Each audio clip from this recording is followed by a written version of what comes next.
వందల ఏండ్ల నగరం వర్షాలంటే భయపడుతోంది. 108 ఏళ్ల క్రితం వచ్చిన వరదలకు నగరం చిగురుటాకులా వణికిపోయింది.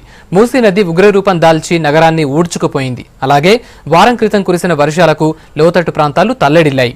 ఈ రెండు భారీ వరదలు సెప్టెంబర్లోనే వచ్చాయి. నాటి నేటి వరదలు నయా సవాళ్లను నగరం ముందుంచాయి.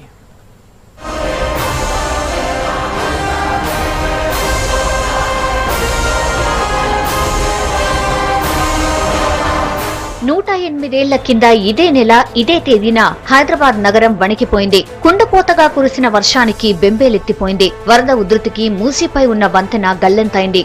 15,000 మందికి పైగా చనిపోయారు.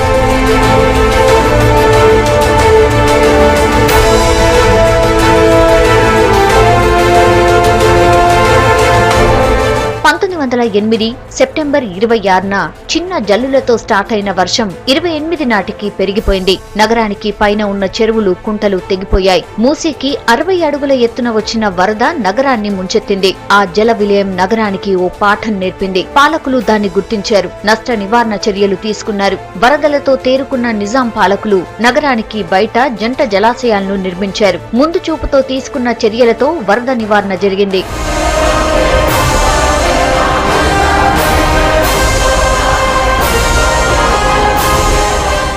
1908 వరదల తర్వాత రెండు భారీ వరదలు హైదరాబాద్ ను వణికించాయి. 2000 సంవత్సరంలో నగరంలో 24 సెంటీమీటర్ల వర్షం కురిసి వరద పారింది. ఇది నగర విస్తరణ లోపాన్ని ఎత్తిచూపింది. అప్పుడు మూసీ నది ఉగ్రరూపం దాల్చింది. నాలాలన్నీ రోడ్లపైనే పారాయి. మళ్లీ 2008లోనూ వరదలు వచ్చాయి. లోతట్టు ప్రాంతాలన్నీ మునిగిపోయాయి.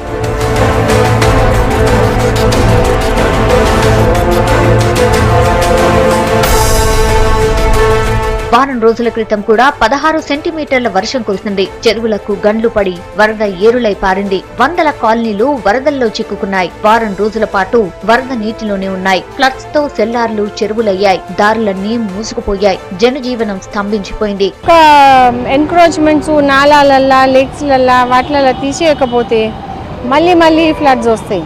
మనం చెప్పలేము ఇయర్ వస్తుందా, 2 years తర్వాత వస్తుందా, 10 ఏళ్ల తర్వాత వస్తుందా, మనం చెప్పలేము. అందుకోసమే మనం 108 ఏళ్ల కింద మనకు నిజాం మహబూబ్ అలీ ఖాను, నిజాం ఉస్మాన్ అలీ ఖాను ప్లస్ విశ్వేశ్వరయ్య ఇంజనీరు కలిసి మనకు ప్రోగ్రామ్ తయారు చేసి ప్రొటెక్షన్ ఆఫ్ సిటీ కోసం వాళ్ళు చెప్పింది మనం అదే ఫాలో చేయాలి. నాలాజు, లేక్స్ ఎన్క్రోచ్డ్ ఉన్నాయంటే మరి తీసేయాలి, వేరే విధం లేదు. నాటి వరదకు ఉన్నవి కొట్టుకుపోయాయి. నీటి ఆక్రమణలు వరదను ఇళ్లలోకి తెచ్చాయి. నగరంలో ఏకంగా 28,000 ఆక్రమణలు ఉన్నట్టు అధికారిక లెక్కలు చెప్తున్నాయి. ఈ ఆక్రమణలు తొలగించే పనిలో ప్రభుత్వం ముందుకు సాగుతోంది.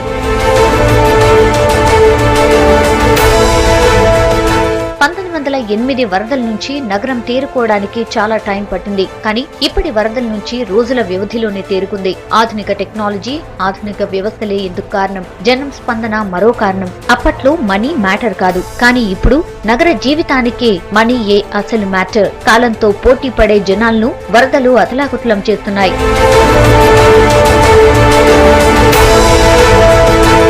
నదిలో చేపల్లాగా హైదరాబాద్ పట్టణంలో ప్రజలు ఉండాలని కోరుకున్నాడు కులీ కుతుబ్ షా. అనుకున్నట్టే నగరం ప్రపంచ స్థాయిలో పేరుగాంచింది. చాలా జాతుల జనాన్ని ఆదరించింది, హక్కున చేర్చుకుంది. సమైక్య పాలకులు నగర నిర్మాత వాక్కును ఉల్టా అర్థంలో వాడారు. జనాన్ని వరదల్లో ముంచారు. అందుకే ఆ వరదను నివారించే పని ఇప్పటి ప్రభుత్వం చేపట్టింది.